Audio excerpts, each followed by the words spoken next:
the strands of letter that paints fear all over people's faces. That's right, overtime. Welcome back to Solo Quest. Today we're going to talk about how overtime works in China.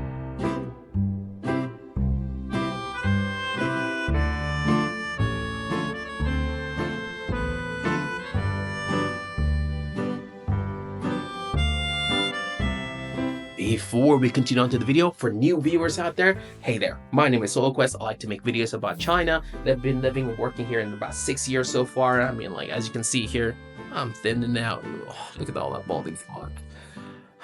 That's all from the cortisol level that I exude from all the events and stresses out here. And I don't want this to happen to you. So this is why I make these type of videos, to help out new expat in China, because you know, there's not a lot of tutorial out here, and even like guide here is just like.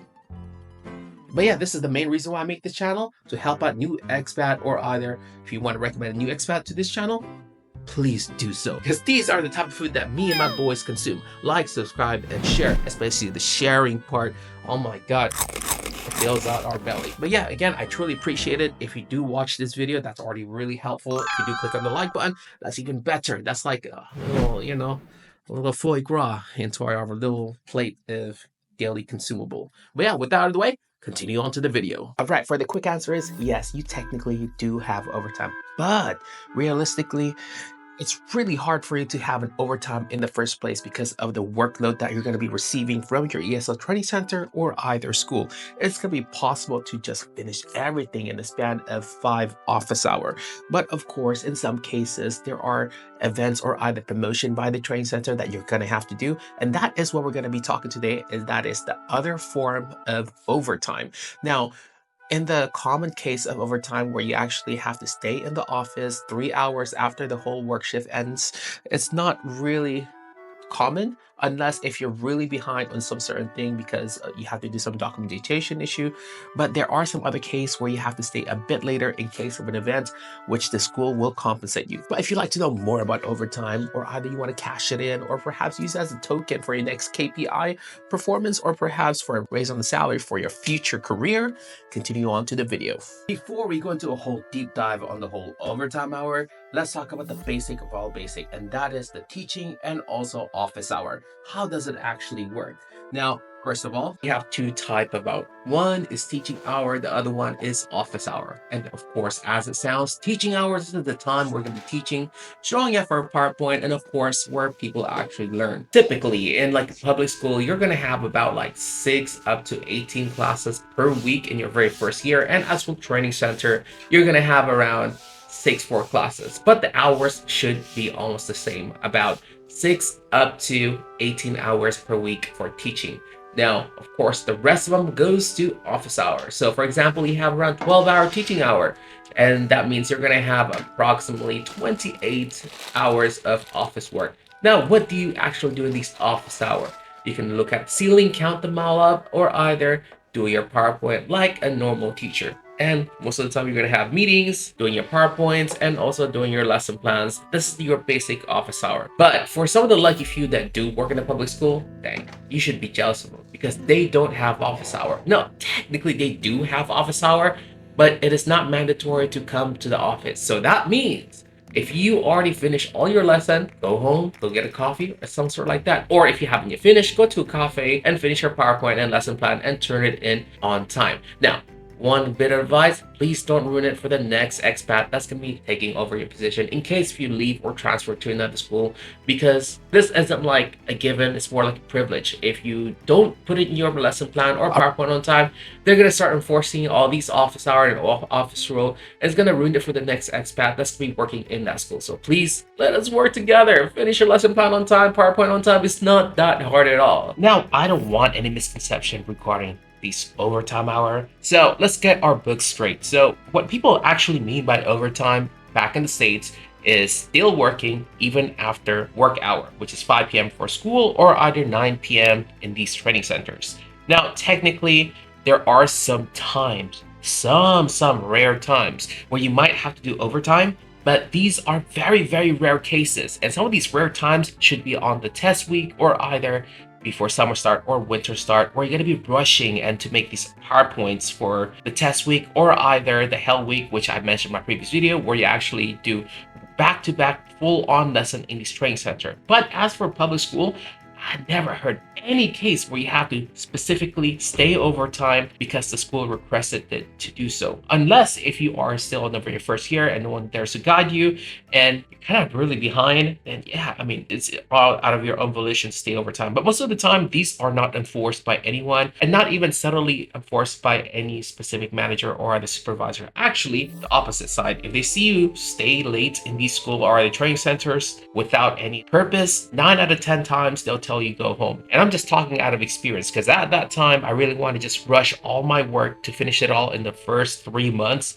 so I could just relax for the whole year. And my manager popped up and she says, why are you still here? Go home. But I'm not saying overtime doesn't exist at all in these public school or either training center. Now, I'm not saying that overtime doesn't exist. It does exist, but in a different kind of form and typically compensated in different ways. So we're going to talk about the 3 types of other overtime that school or other ESL training center would try to ask you. Let's move on to the very common overtime that you're going to probably experience in China, and that is substituting. Now, first of all, for ESL teacher, this will happen often because for these ESL teacher, the turnover rate is quite high, or either people don't really take it seriously. And a lot of people just like, hey, I have a mental day off, or either, hey, I don't feel like going to work, and you're going to take over their class. Now, typically, as a first-year expat in China, this doesn't really exceed your teaching hour for the week, which is like around 6 up to 20 hours. But if it does exceed, of course, you are going to get compensated extra. But as for a public school teacher, typically, you're going to be working for an agency. And these agencies are taking care of many different schools. And sometimes some of these teachers can't really make it into class because they're sick or either same reason as we all just mentioned earlier. And it works the same way, but it's going to be a more pain in the butt because you have to commute to another school and make sure to ask your company or agency to pay for the transportation fee. But overall, it will all be compensated if it exceeds your teaching hour. And a bit of story time about substituting. I do have one good experience from my company, and that is substituting for a teacher all the way in the Guangming area. One thing I really love about working in an agency for a public school is that whenever they ask for a substitute for another school, they would actually take care of you 100%, even more if it's in another district that is far away from your home. At this time, there was a teacher that was out of commission for like a whole 2 weeks, and they decided, hey, can you fill in for this school for 2 weeks? And I was like, all right, but it's a bit far. And so the company was like, we got you, fam. They rented me this nice hotel with a hot tub, 2 showers. I don't know why the hell it even has 2 showers, and a nice view in the Guangming area. But not only that, they also pay for the DD ride all the way from my hotel all the way to the school because it goes uphill. I think that was like the best 2 weeks of my life because the hotel was nice, free breakfast, and there were food all over the places. But the only downside to this was I missed my boys. At that time, I was just living with Vivi. I haven't yet had Fafa yet, which is my second cat. But I'm just imagining to myself late at night, Vivi over there meowing all night that he's lonely. But I did leave out a lot of food and water. And at that time, I don't have enough money to buy myself a baby camera, but I was just hoping he's going to be okay and feed himself and kind of hydrate himself. But at the end, the company asked me for another extra 2 weeks. And I was just like, nah, sorry, can't handle it. I miss my boys so much. So I decided to go back to my good old school and continue my daily life. But yeah, that was my experience with substituting for a public school in China. One thing to take out of this, when they ask you to substitute for another school, definitely take it. Although the pay is not as much, but the accommodation is amazing. Next, let's talk about the most exciting and frightening overtime hour there is, and that is events. Now, typically, this doesn't happen often as a first-year expat working in a public school, but if you're working in the ESL training center, then you're going to have a lot of events where you're going to be working extra for. Now, a good example of that will be Halloween, Christmas, and any other Western holiday. And yes, the management always says, hey, it's not mandatory. You can opt out if you want, but you know, the implication of the KPI. So technically, you do have to join in. So if you do work in the ESL training center, you're either going to be an elf or either Santa if you're fat enough just like me during this Christmas hour.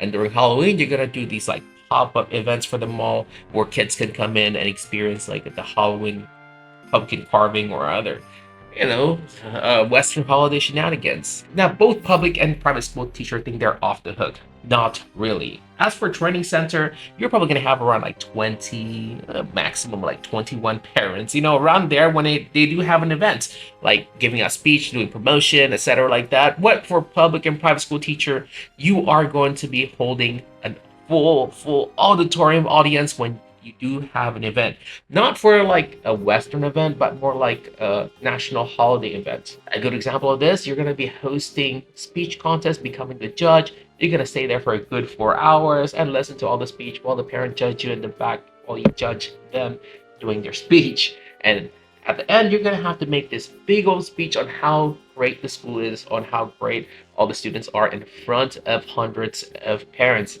And man, my first event that I ever attended, which is a story for another time, I almost pissed my pants because that was hella scary. All these like sharp eyes judging me and making sure I'm saying the correct thing, or I'll just like lose my job. But of course, I didn't lose my job. They were nice, but that's how I felt. That's how scared I was. So do be prepared. If you work in a private school or a public school, then you might have to hold a really big event. Now, you might be off the hook if you're a first year teacher, but if you are in one of the more popular school, they're probably going to let you chill for half semester, and then they're going to start putting you in events right and left. Oh man, it is going to be the most stressful time of your life during these events. For the last encore of the whole overtime, let's talk about Hell Week and Test Week. Now, typically for schools, you don't really have this. Actually, you're going to have a lot more days off before the test time. But for ESL Training Center, that's a whole different kind of story. You're going to actually be working your butts off pre-test week or either pre-holidays, which is like your big holiday like summer and winter, sometimes during the golden week as well, because at this time the student need to finish their homework, catch up on the lessons, that way they can pass their test. And these are the time you're going to be working overtime. You're going to be working back-to-back classes, non-stop, full-on classes. Even if you are a first year, this is where you're actually going to gain all your experience points. But at the end, don't be sad. You're going to walk out with a big wad of cash. So it's all going to be compensated really well, and you can enjoy that during your vacation. Now, there are some misconceptions when it comes to overtime hour. First of all, let's talk about the after school or the club classes hour.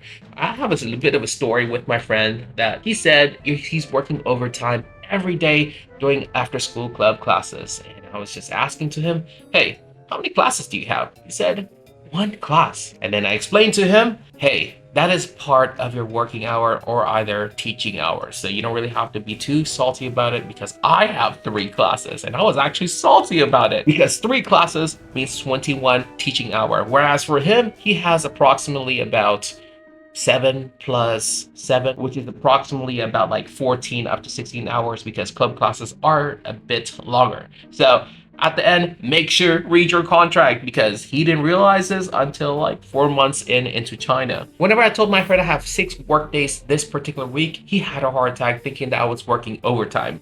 No, this is actually a holiday replacement day. Now, let's touch up a bit on this. People have a bit of misconception when it comes to these holiday replacement days. Now, within this range of 2 weeks, the government would try to switch things around. A good example of this, the public holiday have Monday and Tuesday off, and your off days will be Saturday and Sunday.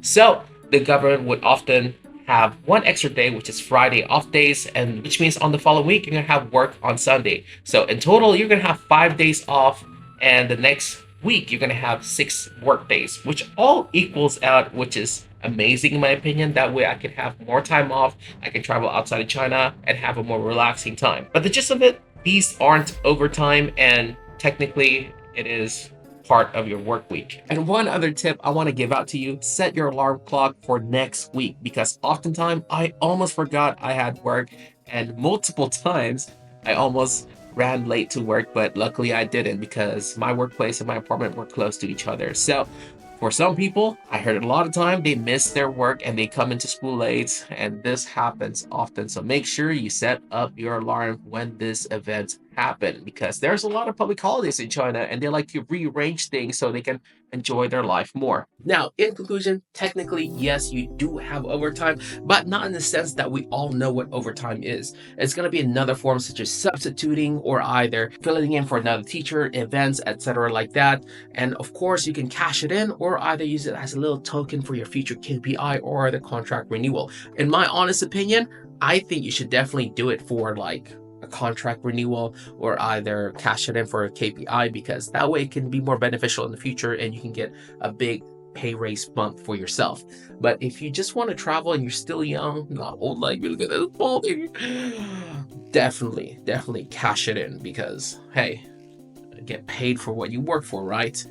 But yeah, I think that's about it with the whole overtime gist, but if I'm wrong, hey, comment down below. I would love to know. But before I end this video, I do have one question for you. Have you ever experienced overtime in your profession or as either, as an English teacher in China? Comment down below. I would like to know. I never really had the experience of the company actually forcing me to work overtime or either like secretly asking me to work overtime, but I'll check it out as soon as possible. But yeah, that's about it. If you have any question or either concern about living in China, comment down below. I'll probably make a video or either answer you as soon as possible. Until next time, SoulQuest logging out. Peace.